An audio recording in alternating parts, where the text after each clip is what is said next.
Good morning, friends. We are in the chapter The Enemy.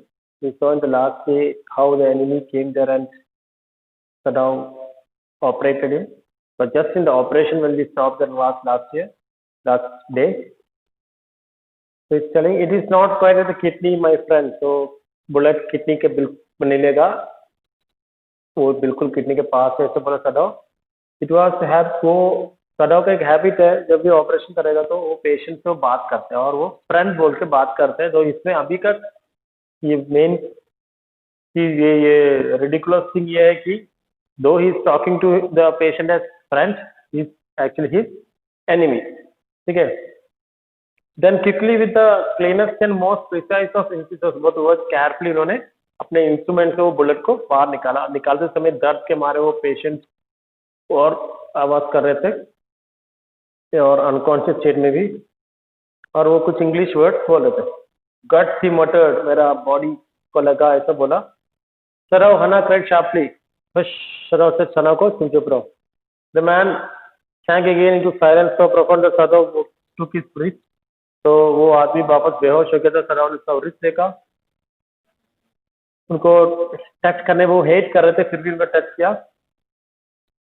There was still a pulse so faint, तो pulse so फेंट, pulse अभी भी, तो मतलब ही life still no, so feeble was weak but enough, but काफी था उसको बचने का. If he wanted to man to live, अगर वो जिंदा रहना चाहते तो रह सकते हैं, मतलब उसमें पल्स तो था अभी. टू गिव होप, बट वो वापस बोलने लगे मुझे इस आदमी जिंदा रहने का बिल्कुल भी इच्छा नहीं है. तो Hana was no more anaesthetic, he told Hana, उन्होंने अना से बोला कि और एनेस्थीसिया मत दो. He turned as swiftly, turn करके उनका पल्स लेकर उन्होंने एक मेडिसिन लेकर उस आदमी को इंजेक्ट किया. फिर वापस उन्होंने रिस्क देखा तो वो रिस्क आप जल्दी सही हो गया, मतलब तेज हो गया, स्ट्रांगर हो गया.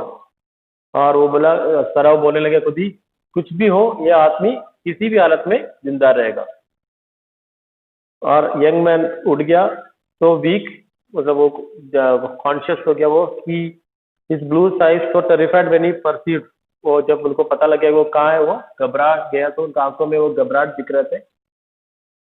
तो हना ने उनसे माफी मांगने के लिए सोचा. शी हर्सल्फ सर्व्ड हिम, और कुछ वो उनको खुद ही खाना खिलाया, क्योंकि कोई भी सर्वेंट उनको टच करने के लिए रेडी नहीं था. और वो जब फर्स्ट टाइम आया तो वो फेयरफुल चीज के लिए रेडी हो रहा था. सदा मतलब वो पेशेंट की, वो लोग मुझे इधर से बाहर करेगा या पुलिस के हवाले करेगा, ऐसा डाउट में था वो पेशेंट. तो हना ने बोला घबराओ मत. तो उनका मुंह से इंग्लिश सुनकर वो आदमी हैरान हो गया. तो हना बोला कि मैं अमेरिका में पढ़ाई किया था. वो रिप्लाई करना चाहते थे वो आदमी, बट वो बहुत दर्द में थे, इसलिए वो रिप्लाई नहीं दिया. और उन्होंने हना झुक के उनको खाना खिलाया, और वो तुम जल्दी सही हो जाओगे ऐसे बोलकर उनको कंसोल किया. उन्होंने कुछ आंसर नहीं किया. व्हेन सराव थर्ड डे आया तो आदमी कुछ करके, मतलब कुछ एफर्ट डाल रहा था खड़े होने के लिए. Lie down, do you want to die, क्या तुम मरना चाहते हो, ऐसा बोला गुस्से में, क्योंकि पेशेंट सही नहीं हुआ, उससे पहले बेड से उठना चाहते थे. तो सराव गुस्से में, तुम लेट जाओ, क्या तुम मरना चाहते हो. He forced a man generally and strongly and examined the wound. wound देखा, तुम अपने आप को मारोगे अगर तुम ऐसे काम करेगा तो. ये इंग्लिश में ने पूछा, तुम मुझसे क्या करना चाह रहे हो, क्या कर मेरे अभी, what will you do with me? The boy muttered. He looked just now barely 17. ऐसे लग रहा था कि वो 17 साल का है वो लड़का. कुछ देर के लिए सदाव कुछ बोला नहीं. मुझे खुद ही मालूम नहीं क्या करे अभी. मैं सही में, मुझे तुम्हें पुलिस के हवाले करना चाहिए.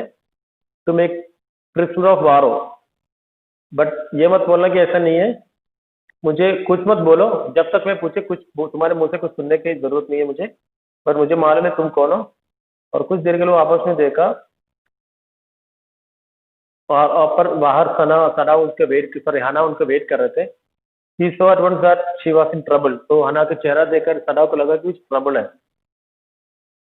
और सदाव बोला, यूमी बोल रहे कि सर्वेंट्स घर छोड़ के जाना चाहते. वो लोग इस घर में जहाँ पे उन लोगों ने एक अमेरिकन को शेल्टर दिया है, वो लोग जापान, मतलब उनका सर्वेंट्स का मानना है कि ये लोग सदाव और हना अमेरिका में पढ़ाई किया है, इसीलिए अमेरिकन को ज्यादा प्यार करते हैं, इसीलिए उनको शेल्टर दिया है, और वो देशद्रोही बन रहा है इसलिए उस घर में वो देना नहीं चाहते।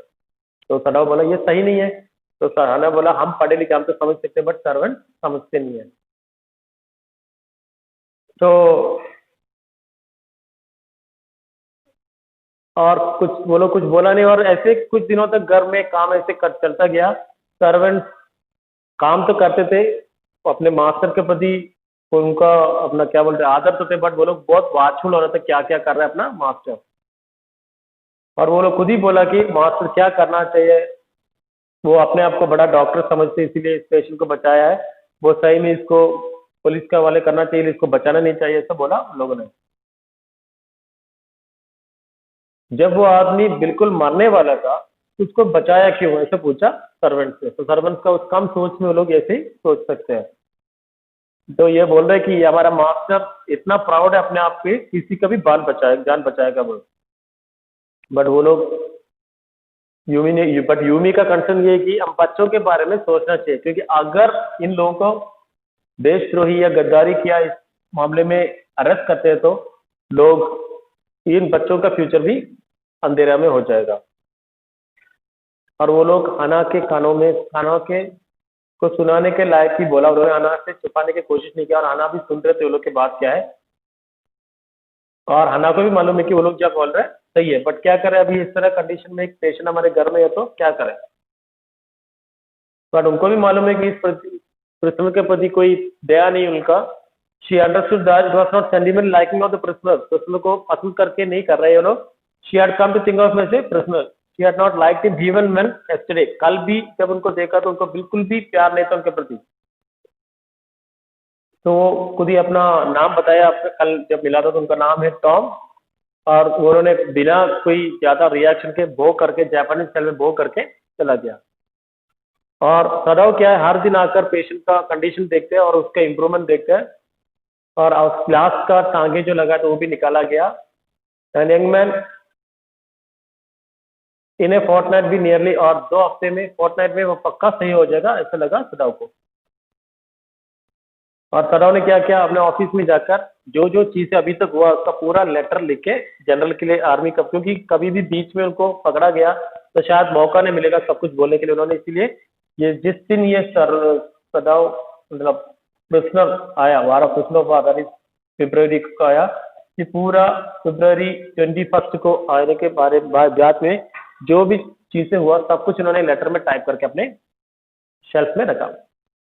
और 7th डे में 2 चीजें हुआ इसका आदमी आने का 7th डे में। फर्स्ट है कि सुबह उठा तो घर का कोई काम नहीं हुआ था, इसका मतलब है कि सर्वेंट्स ने कुछ भी काम नहीं किया, तो थिंग्स वाज क्लियर, वो सारा सर्वेंट्स अपना सामान बांध के घर से जाने वाला था। तो हना ने कुछ मना नहीं किया उन लोगों को, हना ने जितना भी पेमेंट है उन्होंने पूरा दे दिया। जाते जाते यूमी बताया देखो मैडम मैं जा रहा हूँ बट बच्चे मुझे मिस करेगा, अगर बच्चे ज्यादा रोए तो आपको मेरा घर मालूम है मुझे बुलाना। बट यूमी ने हना डिसाइड ही किया था कि बच्चे जितना भी रोए मैं उनको बुलाने वाला नहीं हूँ, क्योंकि उनका भी अपना एक डिग्निटी था। तो that's the first thing that happened. सदाव हना सर्वेंट्स जाने के बाद she made the breakfast and सदाव helped him with the children. Neither of them spoke of the servants. Thank you. She made the breakfast and Sadav helped him with children. Neither of them spoke of the servants beyond the fact that they were gone. तो दोनों ने servants के बारे में कुछ बात नहीं किया, उनको पता है सब लोग गया और घर का काम ऐसे चलते गया। बट मॉर्निंग फूड के बाद, प्रिजनर को मॉर्निंग फूड देने के बाद वो सदाव के पास आया, तो ये बोलने की डिस्कस करने लगा कि सर्वेंट्स को जो चीज समझ में आ रहा है वो हमें क्यों नहीं समझ में आ रहा है, हम इस आदमी को we should not save this person. But Sadao कुछ आंसर नहीं दिया, क्योंकि उनके अंदर एक डॉक्टर हमेशा रहते हैं अलाइव, और वो पेशेंट ही देखते नहीं कि फ्रेंड है या एनिमी। और कुछ देर बाद वो प्रिजनर के पास गया, तो प्रिजनर से बोला जल्दी तुम आज अपने पैरों में खड़े हो सकते हो, तुम लायक हो जाएगा आज, तुम 5 मिनट के लिए खड़े हो ना, कुछ कल 10 मिनट के लिए ऐसे सिर्फ टाइम बढ़ाते जाके ट्राई करना खड़े होने के लिए। और उन्होंने उस समय ये बोलते समय उस आदमी के चेहरे पे अजीब तरह का एक डर देखा, और उन्होंने डॉक्टर से बोला, doctor thank you for what ever you have done. तो सदाव बोला डोंट थैंक मी। तो उन्होंने बोला कि अगर डॉक्टर सब लोग तुम्हारे जैसे होते तो इस दुनिया में वार ही नहीं होता। आफ्टरनून में सेकंड चीज हुआ कि हना थके हुए थे, ऐसे बैठे थे, तो एक आर्मी ऑफिसर ऑफिशियल यूनिफॉर्म में एक आदमी आया। हना को लगा कि ये सर्वेंट्स बाहर जाकर ये चीजें बताया और सदाव को अरेस्ट करने के लिए आया, सोच के वो भाग कर गया किसके पास, हमारे सदाव के पास भी बोलने के लिए। तब तक ऑफिसर भी अंदर आ गया था। ऑफिसर अंदर आते ही बोला, तो उनका लगा सदाव को अरेस्ट करने के लिए, बट लकीली वो सदाव को अरेस्ट करने के लिए नहीं आया था। उनका मैंने पहले बताया था जनरल है आर्मी का, वो बहुत ही बीमार है, वो सदाव को मिलना चाहता है। तो सदाव मतलब हना रिलीव हो गया और सदाव गुड बाय बोल के उनके साथ चला गया। बट सदाव को लग रहा था उनका चेहरा देखकर कुछ तो करना है जल्दी, नहीं तो हना बहुत ही प्रॉब्लम फेस करने वाला है। तो उन्होंने बोला कि I must get rid of this man for your sake, तुम्हारे लिए आदमी को जल्दी भगाना है। And of course general said weakly, और सदाव और जनरल के बीच में बात हो रहा है, तो सदाव ने पूरे बात जनरल को बता दिया। और सदाव जनरली बता रहा है कि मैं तुम्हें किसी भी हालत में किसी के हाथ में आने नहीं देगा, क्योंकि तुम बहुत इंपॉर्टेंट हो मेरे लिए। तुमने पढ़ाई अमेरिका में किया है, तो बाकी लोग जो जर्मनी से पढ़ाई किया, जापान का डॉक्टर, उनका जैसे नहीं होगा, क्योंकि अमेरिका में पढ़ाई करने वाले लोग ज्यादा दिल से अच्छे होते हैं। तो इन्होंने बोला कि इसलिए मैं किसी हालत में तुम्हें खोना नहीं चाहता, इसलिए मैं तुम्हारे इस मैटर के बारे में किसी से बोलेगा नहीं। फिर सदाव ने सॉरी हमारा जनरल ने एक आइडिया बताया, ठीक है काम करते हैं, मैं तुम्हारे इस प्रॉब्लम से तुम्हें फ्री करता हूँ, मैं कुछ लोगों को भेजेगा तुम्हारे घर पे जो इस आदमी का कत्ल कर देगा और कत्ल करने के साथ साथ उसका पूरा बॉडी को ही मिटा देगा कि दुनिया के किसी को पता नहीं लगेगा क्या होता है। तो सदाव को लगा सही है, ये अच्छा सुझाव है। उन्होंने घर गया। अगले दिन उन्होंने घर जाते ही इनका जो मतलब सोचा कि हना को कुछ बताएगा नहीं, क्योंकि वो लोग अगर वो गायब हो जाते हैं जो जाने तो उसके बाद बता देगा, बट अभी कुछ नहीं बताएगा कि इस तरह मारने आ रहा है ऐसा वाला। और उन्होंने अपने माइंड को स्ट्रांग रखा इसी डिसीजन पे, हाँ ठीक है इनको कोई आके उसका कत्ल कर देगा और लेके जाएगा, अच्छा है हम तो बचेगा। और वो गार्डन प्रिजनर के घर में गया तो कमरे में गया तो देखा कि वो बाहर है। तो उन्होंने उसको डांटा, बोला कि तुम इधर है, आप देखो who gave you permission to, तुम्हारा रूम से जाने का परमिशन कौन दिया? तो सर्वेंट जय ये कृष्ण बोला मैं किसी का परमिशन के लिए वेट नहीं करता, मैं अपने मर्जी से करते हैं। तो उन्होंने बोला मेरा इस जहाँ पे चोट लगा था उधर का मसल पेन हो रहा है। तो सदाव को लगा कि उन्होंने उसके लिए मेडिसिन नहीं दिया है, तो उन्होंने उसके लिए मेडिसिन दिया उधर का सही होने के लिए, क्योंकि जहाँ पे गोली लगा था उधर थोड़ा दर्द हो रहा था।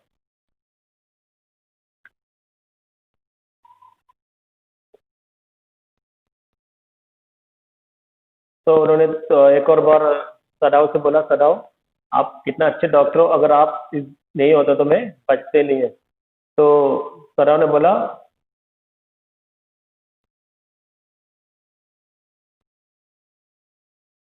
तो सदाव ने कुछ बोला नहीं, थैंक्स अपने सिर झुकाया। तो ये सोल्जर बोला अगर सारा जापानीज लोग तुम्हारे जैसे होते तो कहीं किसी तरह का वार नहीं होता। तो सदाव ने बोला पर है सही है, अभी तुम जाओ सर बेड में जाके सो जाओ। और उन्होंने उस लड़के को देखे सोने के लिए बेड तक भेजा। उस दिन सदाव को ज्यादा नींद नहीं आया, क्योंकि उनको बीच में लग रहा था कोई किसी का आने का आवाज आ रहा था, क्योंकि जनरल द्वारा भेजे गए आदमी आएगा ऐसा लगा उनको। बट वो सोचने लगे आएगा, बट अगले दिन सुबह देखा तो नहीं था। सेकंड डे भी ऐसे हुआ। पर इसके बीच में सहना ने पूछा आप इससे क्या करने वाले हो? तो सदाव ने बोला मैं कुछ ना कुछ करेगा, आप डोंट वरी। और सेकंड नाइट फर्स्ट नाइट में कुछ नहीं हुआ, शायद असासिन कोई आए नहीं, तो सदाव को लगा कि सेकंड नाइट हो जाएगा, बट सेकंड नाइट भी ऐसे बीता, कुछ नहीं हुआ। थर्ड नाइट क्या हुआ, बहुत बारिश हो रहे थे और बीच में आवाज आ रहे थे और वो जोर से कुछ टूटने का आवाज आया। वो हना भागने के बाहर जाने लगे, बट सदाव ने बोला चुपचाप लेटो बोल के उनको उधर लिटाया। और सदहाना पूछने लग गया तुम आपको क्या हो गया, मैं जाके देखूं क्या आवाज है। और सुबह फिर जाके यंग मैन का रूम में जाके देखा तो यंग मैन उधर ही था। तो अभी तनाव को लग रहा है अभी वो खुद ही कुछ करना है, इस तरह और आगे नहीं बढ़ा सकता।